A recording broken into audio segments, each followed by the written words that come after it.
गुंजान खाने वाला, पान खाने वाला, तेरेंगा खाने वाला একটু বেশি খাবে, নুনের দেখতে হবে তো, কারণ জীব তো খেয়ে খেয়ে সব চড় পড়ে গেছে।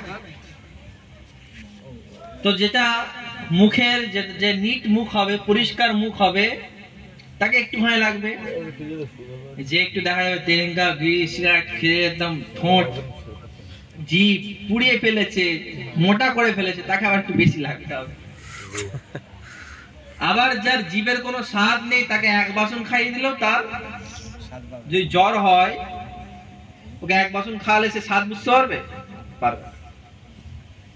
স্বাদ গ্রহণ করা যে সঠিক হবে তাদের জন্য কি হবে? টেস্ট যে গ্রহণ করে এক চামচ বা একটুখানি আঙুলে দেওয়া হলো, খুন্তি থেকে মায়েরা দেয়, একটু চেক করে দেয়, তো একটুখানি টেস্ট পাওয়া যায়। তো মতের মজা, স্বাদ গ্রহণ করার কষ্টটা হলো প্রত্যেক মুমিন মুসলমানদের মতন ওই এক চামচের অর্ধেক বা একটুখানি কষ্ট হবে। তথা দুনিয়াবি জিন্দেগিতে যারা জীবিত থাকবে তারা মত গ্রহণ করবে, মতের মজা চাখবে, মতের স্বাদ গ্রহণ করবে, কিন্তু স্বাদ গ্রহণ করতে কারো এক বাসন লাগবে, আবার একটুখানি লাগবে।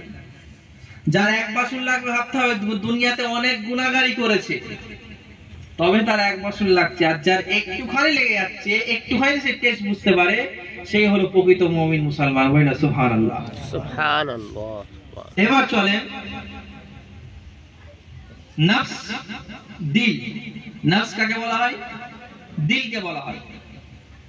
আচ্ছা, যারা জীবিত অবস্থায় দিলকে কুরবান করে দেয়, যারা জীবিত অবস্থায় দুনিয়াবি জিন্দেগিতে দিলকে কুরবান করে দেয়, তারা কি হয়ে যায়?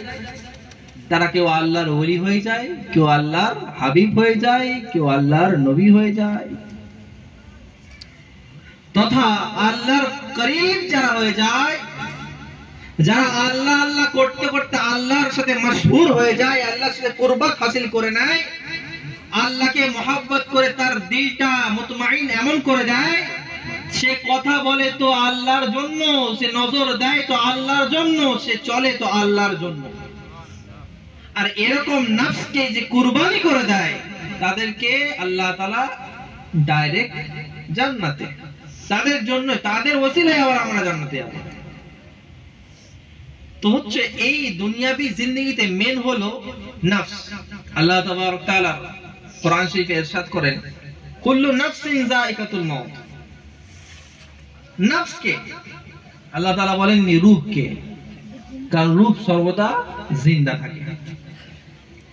নফসকে কেন মারতে হয়? নফসকে কেন মারতে হয়? কারণ নফসের মধ্যে, দিলের মধ্যে থাকে লোভ, লালসা, দিলের মধ্যে থাকে অহংকার, দিনের মধ্যে থাকে একে ওকে হিংসা করা। মুসলমান তো আল্লাহ তাবারক প্রত্যেক যেসব যার মধ্যে জান আছে সে মত হবে, কিন্তু যে জগতের মধ্যে ওই জান, ওই নফসকে, দিলকে আল্লাহর জন্য কুরব হাসিল করে নিল, আল্লাহর জন্য করিব চলে এলো, সে জানটা, রূহটা বেরোবে, কিন্তু জান্নাতে যাবে। কোথায় যাবে? জান্নাতে। তো মুসলমান বলার উদ্দেশ্য, প্রত্যেককে মরতে হবে। প্রত্যেককে মরতে হবে নাকি?